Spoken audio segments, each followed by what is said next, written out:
আজি সোণোৱাল কছাৰীসকলে পালন কৰিছে খ্ৰিং খ্ৰিং বাইথ পূজা। ডিব্ৰুগড়ৰ খোৱাঙত কেন্দ্ৰীয়ভাৱে খ্ৰিং খ্ৰিং বাইথ পূজা উদযাপন। অসম চৰকাৰৰ সাংস্কৃতিক পৰিক্ৰমা বিভাগৰ উদ্যোগত বাইথ পূজা উদযাপন। খোৱাং আঠাবাৰী বাইথ মন্দিৰ প্ৰাংগণত তিনিদিনীয়াকৈ আয়োজন কৰা হৈছে বাইথ পূজাৰ। সোণোৱাল কছাৰীসকলে কৰিছে কৃষিভিত্তিক পূজা অৰ্চনা।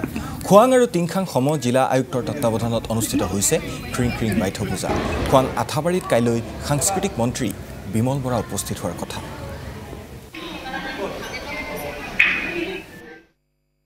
প্ৰথম কাৰ্যসূচী সন্ধিয়া দেওনুমৰ অনুষ্ঠানৰ পৰা আজি পুৱা 8 বজাৰ পৰা ভক্তগণে ইয়াতে তেওঁলোকে সেৱাত কৰেহি আৰু অহাকালিলৈ মূল যিখন পূজাৰ লগত সংগতি ৰাখি আমাৰ যি উৎসৱ বিহু নমোৱা অনুষ্ঠান অহাকালিলৈ অনুষ্ঠিত হ'ব। অসম চৰকাৰৰ উদ্যোগত এই অনুষ্ঠানটো আয়োজন কৰিছে আৰু প্ৰধানকৈ অসম চৰকাৰৰ সাংস্কৃতিক পৰিক্ৰমা বিভাগৰ মন্ত্ৰী বিমল বৰাদেৱ উপস্থিত থাকিব আৰু অন্যান্য বিশিষ্ট ব্যক্তিসকল যিসকলক আমন্ত্ৰণ কৰিছোঁ তেখেতলোক আহিব।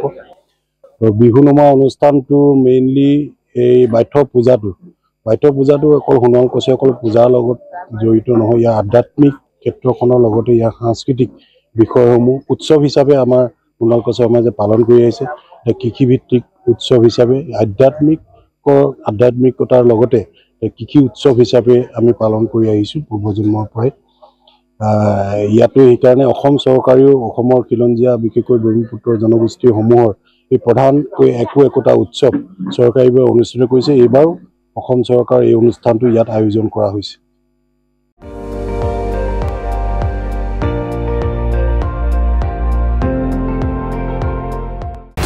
আপুনি চাই আছে ND24 সৰ্বশ্ৰেষ্ঠ নহয় সৰ্বোত্তমৰ দৌৰ।